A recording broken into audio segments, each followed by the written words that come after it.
Health భూములపై అవినీతిని రుజువు చేయకపోతే ఎమ్మెల్యే పదవికి రాజీనామా చేసి రాజకీయ సన్యాసం చేస్తానని ఛాలెంజ్ చేశారు బీజేఎల్పీ నేత ఏలేటి మహేశ్వర్ రెడ్డి.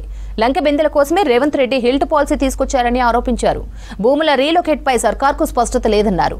హెల్త్ పాలసీ భూములపై కేంద్ర పర్యావరణ శాఖ అనుమతి ఉందా అని ప్రశ్నించారు. హెల్త్ పై ఇందిరా పార్క్ లో మహాధర్నాలో పాల్గొన్నారు ఏలేటి. రేవంత్ రెడ్డి రాష్ట్రంలో ల్యాండ్ మాఫియా కొనసాగిస్తున్నారని ఆరోపించారు.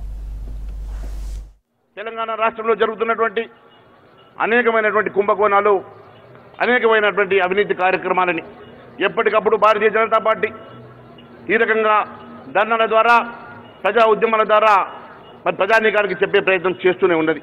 రేవంత్ రెడ్డి ప్రజలకు ఇచ్చిన హామీల గురించి ఏ ఒక్క రోజు ఆలోచన చేయడం లేదు. ప్రజలకు ఇచ్చినటువంటి 420 హామీల గురించి కానీ, 6 గ్యారెంటీల గురించి కానీ ఏ ఒక్క రోజు కూడా ఆలోచించే ప్రయత్నం చేయడం లేదు. వారికి మరి హామీలు అమలు పరచాలన్న ఆలోచన చేయడం లేదు.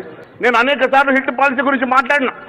హిల్ట్ పాలసీ ద్వారా ఈ రాష్ట్రంలో ఏ రకంగా 6,30,000 కోట్ల రూపాయల కుంభకోణానికి తెరదించినవో నేను పవర్ పాయింట్ ప్రజెంటేషన్ ద్వారా కూడా అందరికీ తెలియజేసిన.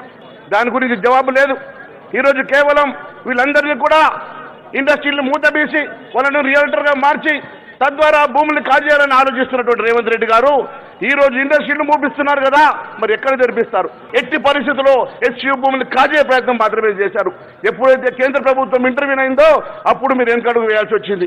పార్టీ ఇచ్చిన ఆదేశాలను ఖచ్చితంగా నేను అమలు పరుస్తూ, మీరు ఒకవేళ ఆదేశిస్తే, పార్టీ ఆదేశిస్తే నేను హిల్ట్ విషయంలో ఖచ్చితంగా రుజువు చేయడమే కాదు, నేను ఒకవేళ రుజువు చేయకుంటే రాజకీయ సన్యాసం చేస్తా, ఎమ్మెల్యేకు రాజీనామా చేస్తానని కూడా తెలియజేస్తాను. అంతేకాదు దీనికోసం ఖచ్చితంగా ముందుండి పోరాటం చేయడమే కాదు, నేను ఈరోజు పార్టీ ఆదేశిస్తే అమరణ దీక్ష కూడా నేను వెనుకాడనని కూడా నేను సభాముఖంగా తెలియజేస్తా ఉన్నా.